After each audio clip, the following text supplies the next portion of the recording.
my dear students. All of you are welcome to Jain रोजगार classes. तो मैं M के भारद्वाज आज आप लोगों को प्रोनाउन का जो टॉपिक शुरू कर रखा था उसे समाप्त करने जा रहा हूँ और आज हम लोग प्रैक्टिस करेंगे, है ना। All of us will practice on the topic pronoun, ठीक है। तो अब जो भी थोड़ा सा बचा हुआ है उसको समाप्त करो। एक बार हम लोग थोड़ा सा ब्रशअप कर लेंगे, फिर क्वेश्चन में आएंगे, है ना। तो इस तरीके से देखा कि सिलसिलेवार तरीके से हम लोगों ने टॉपिक को फिनिश किया और इसके सारे नियमों को मैंने जो कहा था आप सारे लोगों को कि इसे लर्न भी करना है ना। मेरे पढ़ाने के बाद भी इसे रिपीट करना है, क्योंकि सारे चीज़ों को जब तक आप संग्रहित नहीं करेंगे, है ना, you do not collect all the taught contents in your brain till that time it is difficult for all of you to go through the questions, because questions will be asked on different rules and all those different rules must be in your mind. Okay, तो मैं कल relative pronoun पढ़ाया। Relative pronoun के बाद जो है मैंने बताया था रिलेटिव प्रोनाउन में कौन कौन से प्रोनाउन आते हैं और इसका क्या प्रयोग करना है, ठीक है। अब है कि इसके जो बचे हुए अंश हैं उनमें से चले, ठीक है। इंट्रोगेटिव प्रोनाउन भी मैंने कल पढ़ाया था, ठीक है, और रेसिप्रोकल भी पढ़ाया था, है ना। रेसिप्रोकल में मैंने आपको ईच अदर के बारे में बताया था और वन अनदर के बारे में बताया था कि ईच अदर का प्रयोग दो व्यक्ति या वस्तु के लिए करते हैं पारस्परिक संबंध बताने के लिए। वन अनदर का प्रयोग दो से अधिक व्यक्ति के लिए करते हैं पारस्परिक संबंध बताने। तो दोनों रेसिप्रोकल या म्यूचुअल रिलेशन बताने के लिए किए जाते हैं, ठीक है। और इनका प्रयोग हमेशा जो है वर्ब के बाद किया जाता है। ईच अदर और वन अदर का प्रयोग वर्ब के बाद किया जाता है। ये बहुत बड़ा विषय होता है जानने का, क्योंकि अधिकांशतः जो प्रोनाउन होते हैं वो सब्जेक्ट का काम भी करते हैं, लेकिन ईच अदर और वन अनदर सब्जेक्ट का काम नहीं करता है। बहुत यह गूढ़ बात है ना। This is a hidden idea और you should must keep in your mind each other और वन अनदर, ये दो ऐसे प्रोनाउन हैं which can not be used as subject, ठीक है। अब जैसे कहते हो कि वी लव ईच अदर, तो वी लव के बाद, लव शब्द के बाद ईच अदर का प्रयोग होता है ना। या दे लव वन अनदर, या all the people respect one another, तो यहाँ रेस्पेक्ट वर्ब है, वर्ब के बाद वन अनदर का प्रयोग किया जाता है। तो इस चीज़ पर थोड़ा सा दिमाग रखना, ठीक है। नेक्स्ट है यूनिवर्सल प्रोनाउन की बात हुई थी कि भाई देखो कुछ ऐसे प्रोनाउन है anybody, somebody, nobody, none, no one. ये सारे यूनिवर्सल प्रोनाउन इसलिए कहलाते हैं कि इनका प्रयोग जो है किया तो जाता है व्यक्ति के लिए, लेकिन व्यक्ति में ये जेंडर स्पष्ट नहीं होता है कि नो वन का प्रयोग सिर्फ स्त्री के लिए करना है या पुरुष के लिए करना है। हाँ, लेकिन यहाँ पे जो जानकारी होती है no one, anyone, someone, somebody, ठीक है, इससे पता नहीं चलता है कि काम करने वाला व्यक्ति पुरुष है या स्त्री है, जब तक इसको रिप्रेजेंट करने के लिए हम या तो नाउन का प्रयोग ना करें या इससे संबंधित जो है जिसके विषय में बात कर रहे हैं उससे संबंधित प्रोनाउन का प्रयोग न करेंगे, तो यहाँ पर इसकी जानकारी हमें नहीं मिल पाएगी कि करने वाला, जो कार्य करने वाला व्यक्ति है वो पुरुष है या स्त्री है। लेकिन समवन, समबडी, नोवन, नोबडी के केस में होता क्या है ना, इस चीज़ को जानने के लिए, है ना, थोड़ा सा पैसेंस रखो तो हम बताएंगे कि समवन, समबडी, नोवन, नोबडी क्या काम करता है और इसको हम जो है अलग तरीके से पढ़ाएंगे। अब यहाँ पर देख लो कि लिया है कि somebody has arrived to help him. अब है कि somebody हैज अराइव्ड, अब यहाँ कोई व्यक्ति है जो पहुँचा है उसे मदद करने के लिए, तो मदद किसको मिल रहा है ये तो पता चल रहा है कि ये मैस्कुलिन जेंडर है ना। क्या बोलो, मैस्कुलिन जेंडर है। तो जिसको मदद मिल रहा है इसके बारे में पता है कि वो जो है क्या है, बोलो, पुरुष है, ठीक है, मैस्कुलिन जेंडर है। अब यहाँ पर पहुँचने वाला व्यक्ति ये स्त्री है या पुरुष है, इसकी जानकारी हमें नहीं मिलती है। ठीक इसी प्रकार से जो है एवरीबॉडी में देखो, ये भी जो है व्यक्ति के लिए प्रयोग करते हैं, पर्सन के लिए प्रयोग करते हैं, लेकिन यहाँ भी जो है पता नहीं चलता है कि एवरीबॉडी में जो प्रेम करने वाली बात कर रही है कि प्रत्येक जो है इस मूवी को प्यार करते हैं। ठीक है, तो मूवी को प्यार करने वाला हर एक जो है वो कौन है। ठीक है, तो इसलिए खास करके वैसे प्रोनाउन जहाँ पे जेंडर स्पष्ट नहीं होता है तो उस अवस्था में उसे हम यूनिवर्सल कहते हैं कि किसी के लिए भी उसका प्रयोग किया जा सकता है, चाहे वो स्त्री हो या पुरुष हो। उसी प्रकार से मैंने बताया था कि ऑल भी है, बोथ भी है, सम है, मेनी है, ये सारे यूनिवर्सल प्रोनाउन इसलिए कहे जाते हैं कि इनका प्रयोग जो है व्यक्ति के लिए अगर करते भी हैं तो हमें उनका जेंडर स्पष्ट नहीं होता है। ठीक है, मेनी आर रिक्वायर्ड या all have done their job. अब है कि ऑल है भी, देयर भी है ना, ऑल भी प्रोनाउन है, देयर भी प्रोनाउन है यहाँ, लेकिन ये सारे जो है काम, सब ने काम किया, अपना अपना काम किया है, लेकिन काम करने वाले लोग कौन हैं, उनका जेंडर क्या है, ये स्पष्ट नहीं है। ठीक है, तो यूनिवर्सल प्रोनाउन क्यों कहते हैं पता चला कि what we call anybody, somebody, nobody, no one, है ना, all, both, some, many, universal pronoun because they do not refer to particular person और पार्टिकुलर जेंडर। ठीक है, they can be use for any one but there limitation, any one will be, बोलो human being, any one will be human being, some one will be human being. Okay, next distributive pronoun. तो distributive pronoun की जब बात करते हो तो किसी group, किसी समूह अगर नाउन का है दिया हुआ तो नाउन के उस समूह में से प्रत्येक के बारे में जो है अलग अलग जो है जानकारी देते हैं अलग तरीके से, तो वहाँ पे उसको हम डिवाइड करते हैं, सेपरेट करते हैं। तो अब है कि एक दिया हुआ नाउन का समूह है, चाहे लिविंग का हो, नॉन लिविंग का हो, पर्सन का हो, थिंग्स का हो।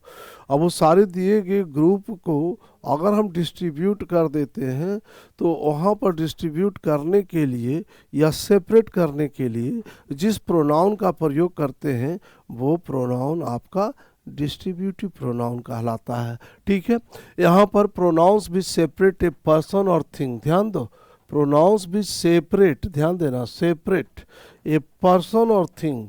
ठीक है, ए पर्सन और थिंग। तो अब है कि पर्सन और थिंग को सेपरेट करता है ना, from a group of persons. किस चीज़ से? From a group of persons. तो from a group of person से सेपरेट करता है। तो अब है कि ग्रुप रहेगा तब ना, एक प्रोनाउन को एक से तो अलग नहीं कर सकते ना। जब डिवीजन के लिए संख्या एक से क्या होना चाहिए? ज़्यादा होना चाहिए।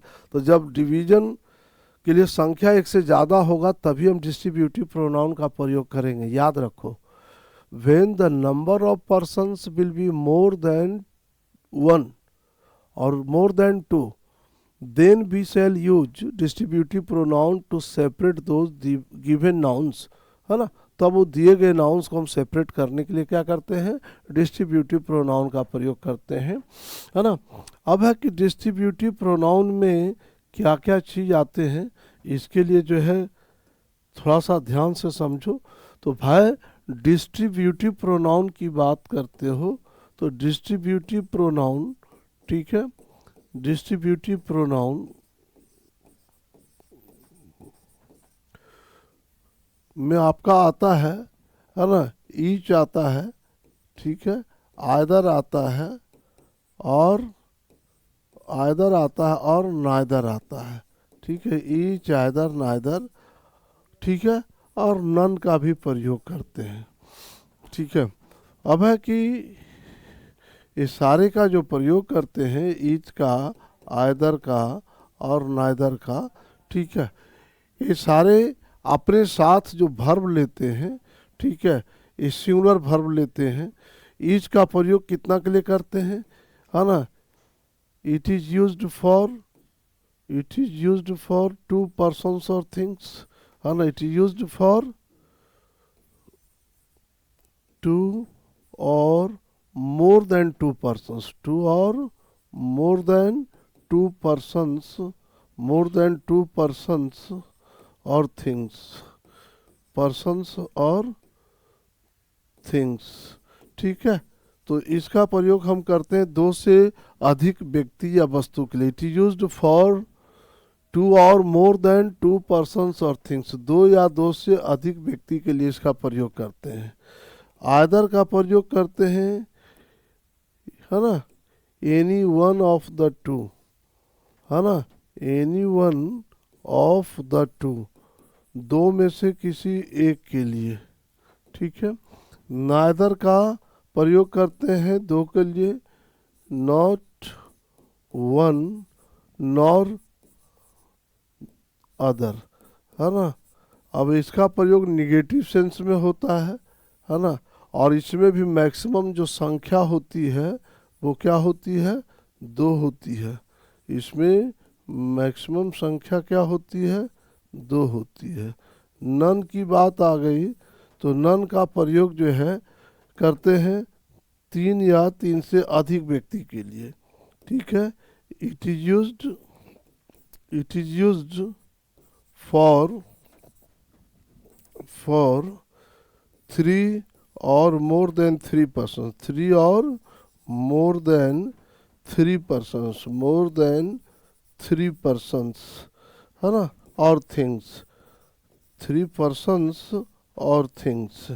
अब है कि इसका प्रयोग 3 या 3 से अधिक के लिए करते हैं। तो बात है कि ग्रुप में कितना व्यक्ति होगा तब इच का प्रयोग करेंगे, कितना व्यक्ति या वस्तु होगा तो आइदर का प्रयोग करेंगे, कितना व्यक्ति या वस्तु होगा तो नाइदर का प्रयोग करेंगे। ठीक है, तो ये सारी चीज़ों को बताने के लिए मैंने बता दिया कि ईच का प्रयोग तब करेंगे जब कम से कम संख्या 2 हो या 2 से अधिक हो। अगर 2 है तो भी ईच का प्रयोग कर सकते हो, 2 से अधिक है तो भी ईच का प्रयोग कर सकते हो। आइदर का प्रयोग हम तब करेंगे जब संख्या मात्र 2 हो, 2 में से किसी एक को सिलेक्ट करना हो। किसको सिलेक्ट करना हो, एक को। नाइदर का भी प्रयोग निगेटिव सेंस में करना होता है, जिसमें हम सिलेक्शन तो किसी का नहीं करते हैं, लेकिन वहाँ नाइदर का प्रयोग करके ये बताते हैं कि हाँ संख्या 2 था, दोनों में से मैंने किसी को सिलेक्ट नहीं किया। नन में भी सिलेक्ट किसी को नहीं करते हैं, किसी को सेपरेट करते हैं, लेकिन वहाँ बताते हैं इंडिविजुअलिटी। ठीक है क्या, कि भाई कम से कम इसमें संख्या 3 है या 3 से अधिक हो सकता है तो हम नन का प्रयोग करेंगे। ठीक है, 4 है, 6 है, 10 है तो नन का प्रयोग करें। ये बातें तो समझ में आ गया कि डिस्ट्रीब्यूट करने के लिए कितना संख्या किसका होना चाहिए। तो अब है कि मैंने बताया कि ईच का प्रयोग 2 या 2 से अधिक होना चाहिए। आइदर का मैक्सिमम संख्या क्या होगा, 2 होगा। क्या होगा, 2 होगा, है ना, और इनमें से किसी एक को सिलेक्ट करना है। नाइदर का भी मैक्सिमम संख्या 2 होगा, इसमें किसी को सिलेक्ट नहीं करना है। और नन में जो मिनिमम संख्या होगा 3 और मैक्सिमम क्या होगा, कुछ भी हो सकता है। मैक्सिमम क्या हो सकता है ना, 4, 5, 6, 10, 20 कुछ भी हो सकता है। तो इसके लिए जो है कोई टेंशन नहीं है। हाँ, अगर संख्या 2 है तो नन का प्रयोग नहीं होगा। ठीक है, अगर संख्या 3 है तो नाइदर का प्रयोग नहीं होगा, है ना। अब इसमें से कुछ क्वेश्चन बना सकते हो। ठीक है, कुछ क्वेश्चन बना सकते हैं इसमें। अब यहाँ पर क्वेश्चन दिया हुआ है कि each of these 2 students, each of the 2 students needs a special guide, needs a special guide in maths। ठीक है, तो यहाँ पर बिटा लिया ईच ऑफ दिस 2 स्टूडेंट्स, तो यहाँ ईच का प्रयोग कर रहे हैं। टोटल ग्रुप में संख्या कितना है बोलो, 2। तो मैंने क्या बताया कि ईच का प्रयोग जो है, ईच का यूज 2 और मोर देन टू के लिए कर सकते हैं, टू और मोर देन टू पर्सन्स के लिए कर सकते हैं, या थिंग्स के लिए कर सकते हैं, पर्सन्स के लिए और थिंग्स के लिए। ठीक है, तो पर्सन्स और थिंग्स में यहाँ जो है पर्सन्स का प्रयोग किया गया। मिनिमम संख्या क्या है बोलो? दो, तो दो के लिए ईच का प्रयोग यहाँ क्या है? सही है। ठीक है, अब यहाँ पे दिया हुआ है दूसरा क्वेश्चन ले लो, एग्जाम्पल है ना, यू पुट अनदर एग्जाम्पल, कि अगर दिखाया जाए कि either of these five girl students either of these five girl students has the capacity to crack UPSC exam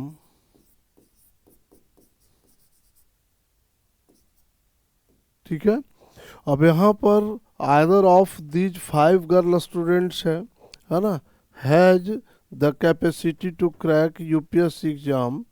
अब यहाँ इस क्वेश्चन को आपने डिवाइड कर दिया है ना चार हिस्सों में, 1, 2 और 3।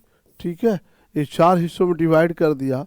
अब आप बताओ कि इसमें से क्या मिस्टेक्स हैं, व्हाट आर द मिस्टेक्स? पकड़ में आ रहा है क्या? बोलो। मैंने अभी आपको बताया कि भाई आइदर का प्रयोग कितने के लिए करते हैं? आइदर का प्रयोग मात्र दो व्यक्ति के लिए ही करते हैं, और उनमें सिलेक्शन कितना का करते हैं? एक का। तो यहाँ पे either of these five girl students लिखा है, तो संख्या कितना है बोलो? 5 है ना। तो अब है कि ग्रुप में लोगों की संख्या 5 है, और आइदर जो है मात्र दो व्यक्ति के लिए या वस्तु के लिए आता है। तो यहाँ आइदर की उपस्थिति क्या होगी? ग्रामेटिकली गलत होगी, और इसे सही करने के लिए आपको आइदर को हटाना होगा, और हटाने के बाद इसे जो है ईच का प्रयोग करना होगा। किसका? ईच का। क्यों? क्योंकि अभी मैंने बताया आपको कि ईच का प्रयोग मिनिमम 2 और मैक्सिमम कुछ भी हो 2 से अधिक के लिए लेते हैं। और आइदर का कैपेसिटी ही है मात्र दो व्यक्ति के बारे में बताना या दो वस्तु के बारे में बताना। तो भाई 5 गर्ल स्टूडेंट्स को रिप्रेजेंट करने की कैपेसिटी आइदर में नहीं है, तो हम आइदर को रिप्लेस किससे करेंगे? ईच से, क्योंकि ईच जो है 2 से लेकर के अनंत तक के, मतलब जितना काउंटिंग आप कर सकते हो उतने व्यक्तियों या वस्तुओं की संख्या को दर्शा सकता है। ठीक है, तो ये डिफरेंस है ईच का और आइदर का। तो आपने देखा कि इस तरीके से हम इसका डिस्ट्रीब्यूटिव प्रोनाउन का प्रयोग करते हैं।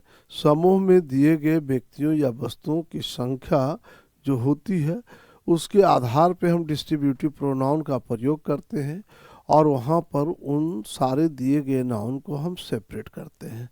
ठीक है, ग्रुप से डिफ्रेंशिएट करते हैं।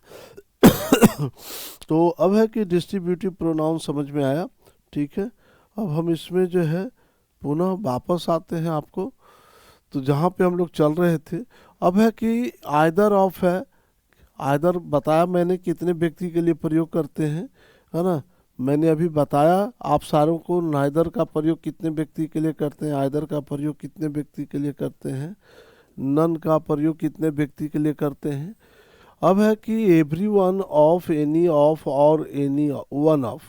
तो एवरी वन ऑफ संख्या पे निर्भर नहीं करता है, उसकी संख्या कुछ भी हो सकती है। एनी ऑफ, वन ऑफ संख्या पर निर्भर नहीं कर सकता, इनकी संख्या कुछ भी हो सकती है। ठीक है, चाहे 2 हो, 4 हो, 6 हो, 10 हो, 20 हो, इससे कोई लेना देना नहीं है। ठीक है, either of and neither of are use to denote choice between 2 person. तो मैंने बताया कि आइदर ऑफ का प्रयोग और नाइदर ऑफ का प्रयोग दो के लिए करते हैं। अगर हमको किसी दो में से किसी एक को चुनना रहता है या न छांटना रहता है, तो हम वैसे अवस्था में जो है आइदर ऑफ और नाइदर नॉर का प्रयोग करते हैं। तो आइदर ऑफ किसके लिए बोलो, दो में से किसी एक को चुनने के लिए, नाइदर ऑफ दोनों में से दोनों को छांटने के लिए, है ना। ठीक है, तो either of this two men is, तो अब देखो कि यहाँ आइदर का मैंने अभी अभी बताया कि इसकी मैक्सिमम संख्या दो होती है। तो यहाँ देख लो टू मेन ही लिया गया है, इसमें संख्या तीन नहीं है। तो either of this two men जो है आपका जो फ्रेज बना, है ना, नाउन प्लस जो है प्रोनाउन का ऑफ के जरिए, तो ये पूरा का पूरा जो है क्या हो गया, सब्जेक्ट का पार्ट बनेगा। और सब्जेक्ट ये जो बना, एक ऐसा सब्जेक्ट बना, सिंगुलर सब्जेक्ट बना, क्योंकि इनमें से दो में से एक व्यक्ति का बात हो रहा है, तो इसलिए जो है यहाँ पे क्या लिया, सिंगुलर वर्ब लिया, है ना। तो either of this two men is our new teacher. अब है कि इन दोनों व्यक्तियों में से एक हैं जो हमारे नए शिक्षक हैं। Neither of this two pens is mine, तो आप देखो neither of this two pens में दोनों में से कोई पेन सेलेक्ट नहीं हुआ। ठीक है, तो यहाँ भी ये जो नाइदर है आपका सिंगुलर सब्जेक्ट का काम करता है, इसलिए क्या लिया, सिंगुलर वर्ब लिया। तो एक तरीके से कह सकते हो कि ये जो मैंने लिखा है ना, नाइदर ऑफ, है ना, या आइदर ऑफ, इसके बाद नाउन तो प्लुरल लोगे हैं, प्लुरल नाउन लोगे, क्या लोगे, प्लुरल नाउन, नाउन तो प्लुरल आएगा, लेकिन जो वर्ब होगा वो क्या होगा, सिंगुलर वर्ब होगा, है ना। जब भी इनके साथ लेना है तो सिंगुलर वर्ब लेना है, ये बात याद रखना। Your verb will be always singular. ठीक है, तो आप देखो यहाँ सिंगुलर वर्ब लिया है, यहाँ भी देखो क्या लिया है, सिंगुलर वर्ब लिया है। तो इन चीज़ों को भी थोड़ा सा ध्यान में रखो कि अगर ये सब्जेक्ट का काम करेगा तो हमें वर्ब क्या लेना है ना। नाउन तो दिखा रहा है प्लुरल, लेकिन यहाँ जो खास करके जो संख्या की बात की जा रही है, तो इसमें एक भी ऐसा वर्ड नहीं है जो दो व्यक्ति की बात कर रहा हो या दो वस्तु, सबसे एक ही व्यक्ति का बात होता है या एक वस्तु का बात होता है। इसी कारण से इसके साथ हम सिंगुलर वर्ब का प्रयोग करते हैं। अब है any of one of use to donate choice among many persons. मैंने क्या कहा कि एनी के बाद, वन के बाद आप जो है संख्या कुछ भी रख सकते हैं, है ना, दैट मस्ट बी अंडरस्टूड। अब है one of these books is mine. अब यहाँ कितने किताब हैं इसकी कोई जानकारी नहीं है, 100 भी हो सकते हैं, 200 भी हो सकते हैं, लेकिन उनमें से एक मेरा है। तो हमें जो सिलेक्शन करना है उसमें से कितना का, एक का करना है। ठीक है, तो डिस्ट्रीब्यूटिव प्रोनाउन को समझने में मुझे नहीं लगता है कि कोई दिक्कत होना चाहिए।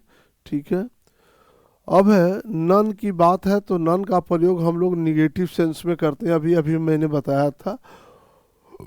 अब not one of more than two, अब है कि none is negative of one of, है ना, negative of one of. One मतलब क्या हो गया, एक का एग्जिस्टेंस दिखाया जाएगा, लेकिन नन में किसी का एग्जिस्टेंस नहीं दिखाया जाएगा, किसी की संख्या नहीं दिखा। तो not one of more than two, तो not one of more than two मतलब जो है यहाँ आता है कि दो में से एक से संख्या ज़्यादा नहीं होगा।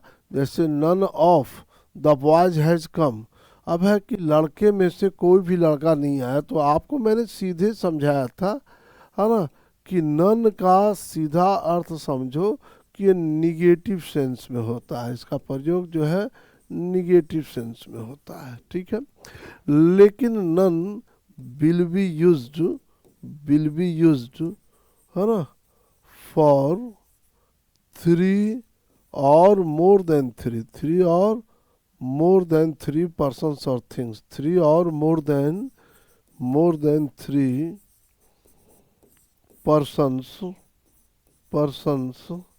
और things। ठीक है, अब यहाँ जो है द बॉयज कहने से पता ही नहीं चल रहा है कि संख्या दो है कि संख्या तीन है। तो अब है कि इस अवस्था में हम नन के जगह पे अगर नाइदर को रखेंगे तो क्या होगा, गलत होगा, है ना। क्यों, क्योंकि नाइदर को डिफिनिट नंबर चाहिए, है ना, दो से अधिक नहीं चाहिए। तो यहाँ अगर नन के जगह पे नाइदर रख दें क्या हो जाएगा, गलत हो जाएगा, क्योंकि यहाँ संख्या क्या है, असीमित है, अनोन है, वो कुछ भी हो सकता है ना, 5 भी हो सकता है, 10 भी हो सकता है, 20 भी हो सकता है। ठीक है, अब है कि जितने भी डिस्ट्रीब्यूटिव प्रोनाउन होते हैं, है ना, कौन कौन सा बोलो, ईच है ना, आइदर है, नाइदर है, any one of, any one है ना, एनी वन ऑफ है, एनी वन है ना, एनी है, ये सारा जो है अपने बाद ऑफ का प्रयोग करता है ना। अब इसके बाद द लेने के बाद प्लूरल नाउन लेता है, और प्लूरल नाउन लेने के बाद भी सिंगुलर वर्ब लेता है। सब क्या लेता है बोलो, सिंगुलर वर्ब लेता है। ये सारे के सारे जो होते हैं आपका डिस्ट्रीब्यूटिव प्रोनाउन जो होते हैं, क्या होते हैं, सिंगुलर सब्जेक्ट का काम करते हैं। किसका, सिंगुलर सब्जेक्ट का, ठीक है, सिंगुलर सब्जेक्ट का। इसी कारण से हम इनके साथ क्या लेते हैं, सिंगुलर वर्ब लेते हैं, ठीक है। नेक्स्ट में चलो, इंडिफिनिट प्रोनाउन की बात आ रही, तो इंडिफिनिट प्रोनाउंस वैसे प्रोनाउंस को कहते हैं जो खास व्यक्ति के लिए प्रयोग में नहीं लाया जाता या खास वस्तु के लिए प्रयोग में नहीं लाया जाता। Indefinite pronouns are those that are use in general sense, इनका प्रयोग व्यापक अर्थों में किया जाता है ना, and have no different relationship with a noun, और किसी भी नाउन से इसका सुनिश्चित संबंध नहीं प्राप्त होता है, निश्चित संबंध प्राप्त नहीं होता है। अब है कि इंडिफिनिट प्रोनाउंस में से कुछ जो एग्जाम्पल्स हैं वो है one, none, all, many, both, लेकिन ये कुछ है, ये सारा नहीं है, ठीक है। अब मैं आप लोगों को सबसे पहले इंडिफिनिट प्रोनाउन की ओर ले चलता हूँ। तो भाई इंडिफिनिट प्रोनाउन में आपका, इंडिफिनिट प्रोनाउन में जो जो शब्द आते हैं, इंडिफिनिट प्रोनाउन में क्या क्या आते हैं देख लो। तो इंडिफिनिट प्रोनाउन बताता है कि हम किसी खास व्यक्ति के लिए नहीं आएंगे, खास वस्तु के लिए हम प्रयोग में नहीं आएंगे, है ना। लेकिन इसमें कौन कौन से इंडिफिनिट प्रोनाउन पर्सन्स के लिए आते हैं और कौन कौन से इंडिफिनिट प्रोनाउन आपके थिंग्स के लिए आते हैं ये देखेंगे, और उसके बाद कौन कौन ऐसे हैं जो पर्सन और थिंग्स दोनों के लिए आते हैं। तो भाई यहाँ आपका इंडिफिनिट प्रोनाउन में है, पर्सन्स को दर्शाने वाला जो है उसको देख लो, है ना, और थिंग्स को जो दर्शाने वाला है उसको देख लो। उसके बाद हम देखेंगे जो दोनों को शो करता है। तो पर्सन्स को शो करने के लिए आपका है समवन, है ना, समवन, समबडी, ठीक है, समबडी। तो समवन के साथ समबडी, और नोवन के लिए नोबडी, है ना, नोवन के लिए नोबडी, और एनीवन के लिए, है ना, एनीवन के साथ एनीबडी, ठीक है, और एवरीवन के साथ एवरीबडी, है ना, एवरीवन के साथ everybody.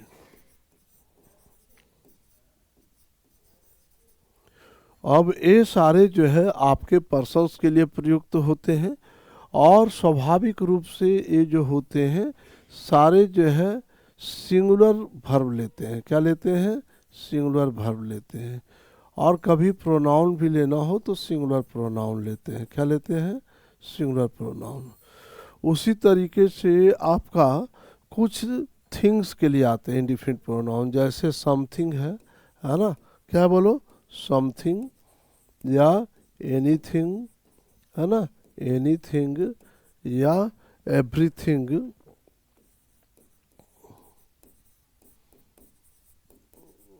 Something, anything, everything, nothing, है ना। ये जो है आपका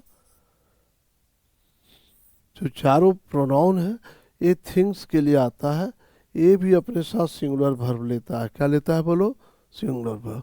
तो आपने देखा कि इंडिफिनिट प्रोनाउंस में कुछ प्रोनाउंस ऐसे हैं जो पर्सन के लिए आते हैं, कुछ थिंग्स के लिए आते हैं, कुछ लिविंग के लिए में भी, ह्यूमन बींग्स के लिए, किसके लिए बोलो, ह्यूमन बींग्स के लिए आते हैं। और ये जो है थिंग्स में तो कुछ भी हो सकता है ना। तो कुछ भी हो सकता है मतलब लिविंग नहीं होना चाहिए, क्या होना चाहिए, नॉन लिविंग थिंग्स में। जैसे अब मटेरियल नाउन है उसके लिए ले सकते हो, ठीक है। एब्स्ट्रैक्ट नाउन है उसके लिए ले सकते हो, ठीक है। तो यहाँ पे समझ में आया बात, ठीक है। तो अब हम फिर जो है चलते हैं आपका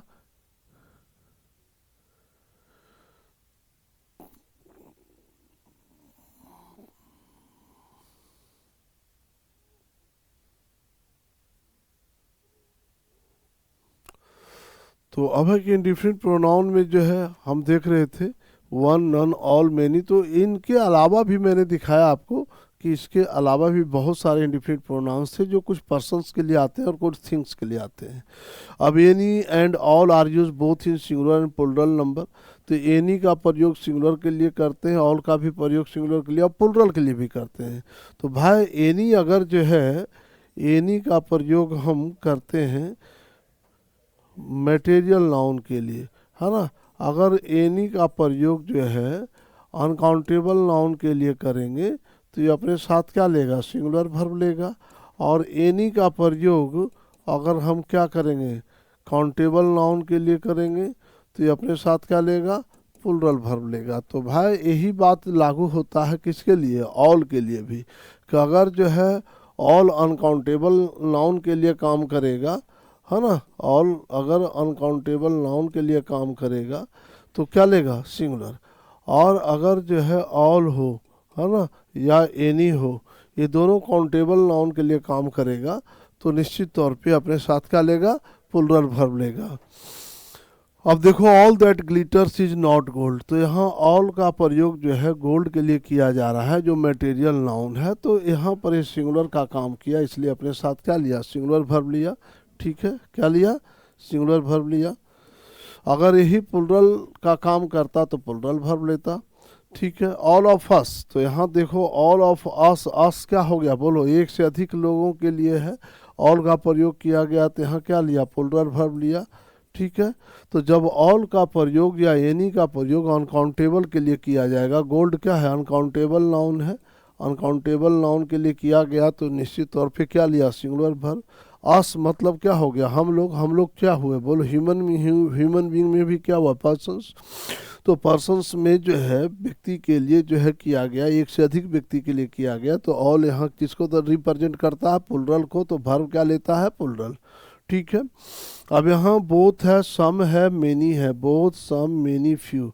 अगर इनका प्रयोग किया जाता है वाक्य में इंडिफरेंट प्रोनाउन के तौर पे तो दे आर कंसीडर्ड प्लुरल, और इनके साथ हमेशा क्या लेते हैं, प्लुरल वर्ब लेते हैं, क्या लेते हैं, ठीक है, प्लुरल, और इनके साथ वर्ब क्या लेते हैं, प्लुरल। तो बोथ ऑफ देम, तो देखो बोथ क्या है, सदैव प्लुरल है तो इसके लिए क्या लिए, आर का प्रयोग किए, आर क्या है बोलो, प्लुरल वर्ब है। सम का प्रयोग किया, देखो यहाँ तो सम किसके लिए किया, संख्या के लिए किया, तो सम संख्या के लिए प्रयुक्त होता है तो सदैव प्लुरल होता है, क्या लिया, हैव लिया, हैव क्या है बोलो, प्लुरल वर्ब है, ठीक है। अब स्पेशल जो है बात करते हैं इंडिफरेंट प्रोनाउन में जो विशेष रूप से बात करने लायक होता है वो वन होता है, ठीक है, वन। तो अगर वन का प्रयोग इंडिफरेंट प्रोनाउन के रूप में किया जाता है ना, इंडिफरेंट प्रोनाउन के रूप में, तो किस तरीके से हम इसका वाक्य में प्रयोग करते हैं इस चीज़ को समझो। अगर one is used as an indifferent pronoun in a sentence then how does it behave. तो अभी किस तरीके से व्यवहार करता है, तो देखो वन का जो कैरेक्टरिस्टिक है ये नॉमिनेटिव केस का भी काम करता है, किसका काम करता है बोलो, नॉमिनेटिव केस का, ठीक है। और वन ही है जो ऑब्जेक्टिव केस का भी काम करता है, किसका करता है, ऑब्जेक्टिव केस का, ठीक है, समझ में आ रही है बात।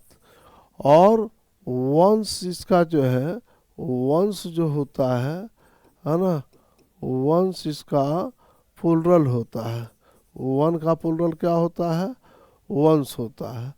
और वन में अगर जो है एपोस्ट्रोफी एस लगा दें तो इसका हो जाता है पॉजिटिव केस होता है, क्या होता है, पॉजिटिव केस होता है। और वन सेल्फ अगर कर दो, है ना, क्या कर दो, वन सेल्फ कर दो, है ना, वन सेल्फ, ठीक है। तो ये हो गया रिफ्लेक्सिव प्रोनाउन। क्या हो गया? Reflexive pronoun. ठीक है, तो वन का स्वरूप बिल्कुल अलग है सबसे हट करके। ठीक है, वन खुद नॉमिनेटिव है और खुद ऑब्जेक्टिव है। वन का प्लूरल वंस होता है और वन का पॉजेसिव वंस होता है और इसका रिफ्लेक्सिव वन सेल्फ होता है। ठीक है, अगर वाक्य में वन का प्रयोग एक इंडिफिनिट प्रोनाउन के रूप में किया जाता है ना, तो इसे ही और सी से रिप्रेजेंट नहीं करना चाहिए। इसे रिप्रेजेंट करने के लिए इसके जो अपने स्वरूप है प्रोनाउन के अंतर्गत उनका प्रयोग करना चाहिए, है ना।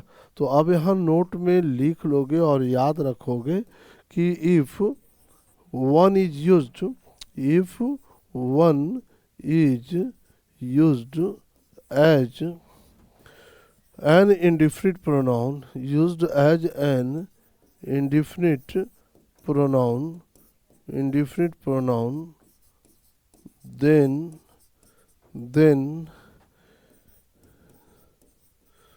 it should not be represented by he or she, है ना। इसे ही और सी से रिप्रेजेंट नहीं करना चाहिए। अगर ऐसा करते हैं तो दिस विल बी इनकरेक्ट। अब है कि इसको देख लो, हम इसका क्वेश्चन भी तुमको दिखा दें बना करके, एग्जाम्पल से समझो तो ज़्यादा अच्छा होगा, है ना। अब जैसे लिखा अपने क्वेश्चन के लिए, वन शुड understand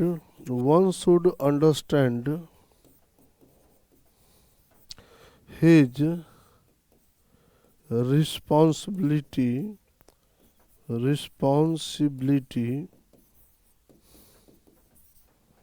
है ना in this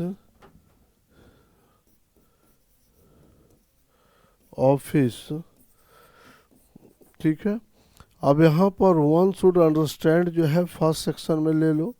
ठीक है, हिज रिस्पॉन्सिबिलिटी को दूसरा सेक्शन में डाल दो, ऑफिस को तीसरा सेक्शन में डालो, नो एरर को चौथा सेक्शन में डालो।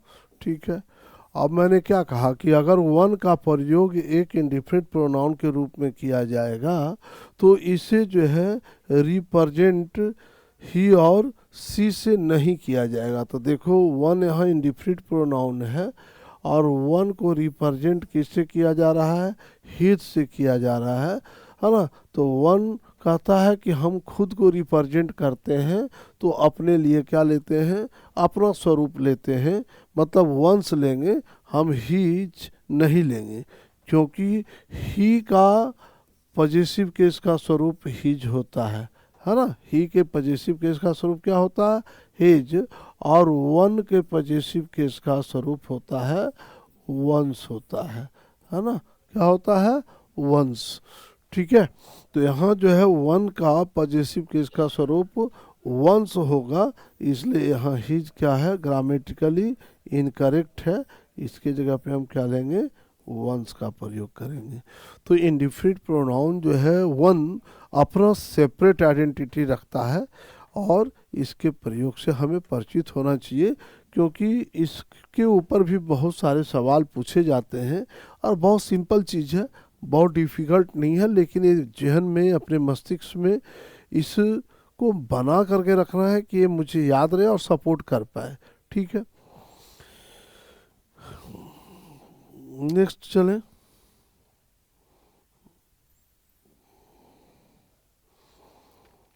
अब है कि यहाँ पे कुछ क्वेश्चंस दिए गए हैं। ठीक है, इस क्वेश्चंस को पढ़ो और इसे बनाने का कोशिश करो। तो अभी मैं आपको ईच के बारे में बता रहा था ना। I was teaching you right now each. Each क्या है बोलो? इंडिफिनिट प्रोनाउन है, और इंडिफिनिट प्रोनाउन क्या बोलो? Each one of us goes to purchase items for our own use. तो ईच सदैव मैंने बताया था कि सिंगुलर सब्जेक्ट होता है। क्या होता है? Singular subject. इसी कारण से जो है ये जो है अपने साथ क्या लेता है, सिंगुलर वर्ब लेता है, और इसके प्रोनाउन भी सिंगुलर होने चाहिए। तो यहाँ पर ईच के लिए आवर लिया गया, जो ग्रामेटिकली क्या है, इनकरेक्ट है ना।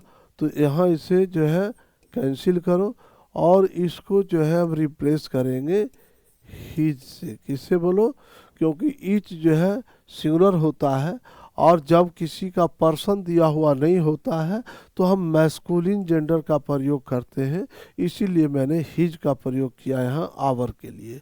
तो ईच कभी भी अपने साथ जो है कॉरेस्पॉन्डिंग रूप में पॉजेसिव फॉर्म में आवर नहीं लेता है, ईच का पॉजेसिव फॉर्म क्या चलता है, हिज। ठीक है। He was the man whom they thought should be the next mayor। तो मैंने बताया था कि हु का प्रयोग हम नॉमिनेटिव केस में भी करते हैं, हु का प्रयोग ऑब्जेक्टिव केस में भी करते हैं, और पॉजेसिव केस में।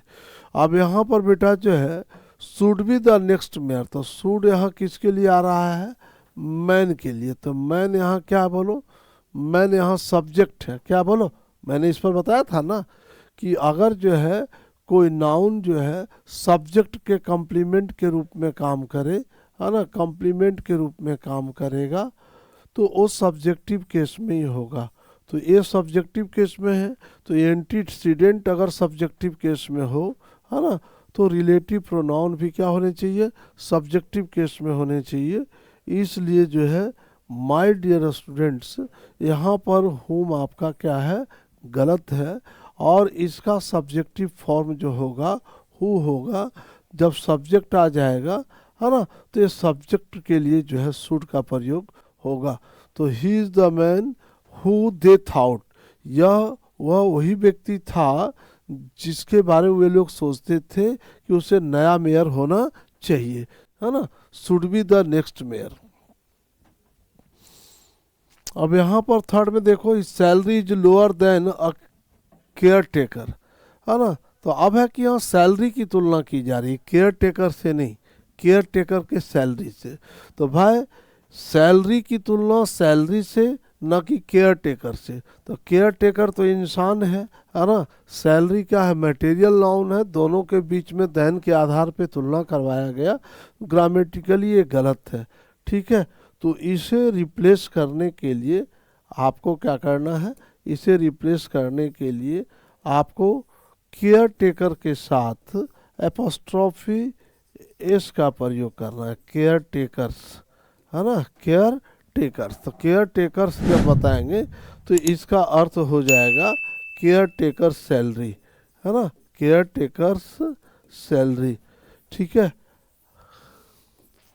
तो समझ में आया कि यहाँ दो असमान तरीके से तुलना किया गया देन के आधार पर। हाँ, तो इसलिए जो है हमारा गलत पार्ट है केयर टेकर, क्योंकि केयर टेकर से तुलना करवाया गया सैलरी का। नेक्स्ट है आपका, if you absent from your college, है ना। तो इफ यू absent, मैंने बताया था कि absent आपका रिफ्लेक्सिव वर्ब है। तो जब भी रिफ्लेक्सिव वर्ब का प्रयोग किया जाएगा तो इसके साथ रिफ्लेक्सिव प्रोनाउन लेंगे। तो यहाँ क्या लेंगे, योर सेल्फ लेंगे। क्या लेंगे बोलो, योर सेल्फ। तो you absented yourself from college, your name likely to be struck off. ठीक है। तो your name likely to be struck off the rolls. तो हो सकता है कि तुम्हारे जो नाम है वो रजिस्टर वाले, रोल वाले रजिस्टर से क्या किया जाएगा, काट करके हटा दिया जाएगा।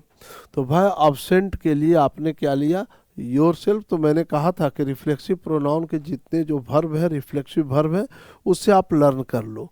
ठीक है। यहाँ देखो, अभी अभी मैंने बताया कि वन जो है इंडिफिनिट प्रोनाउन है। क्या बोलो, इंडिफिनिट प्रोनाउन है। तो अगर इंडिफिनिट प्रोनाउन के रूप में इसका प्रयोग किया जाए, है ना, इंडिफिनिट प्रोनाउन के रूप में, तो वन के लिए हम हीज नहीं लेते हैं, क्या लेते हैं, वंस लेते हैं। ठीक है। तो आपने देखा कि जैसा मैंने पढ़ाया वैसा ही क्वेश्चन जो है पूछा जाता है एग्जाम में। ये सारा जो है पूछा हुआ क्वेश्चन है। ठीक है। All this questions have been asked in the examination. ठीक है। तो आप जो है जो पैटर्न मैं बताता हूँ, जिस तरीके से मैं बता रहा हूँ, वो सारी चीज़ों को फॉलो करते चलोगे तो आपका सारा क्वेश्चन बन जाए, क्योंकि क्वेश्चन का पैटर्न ही वही होता है जो मैं पढ़ाता हूँ। ठीक है।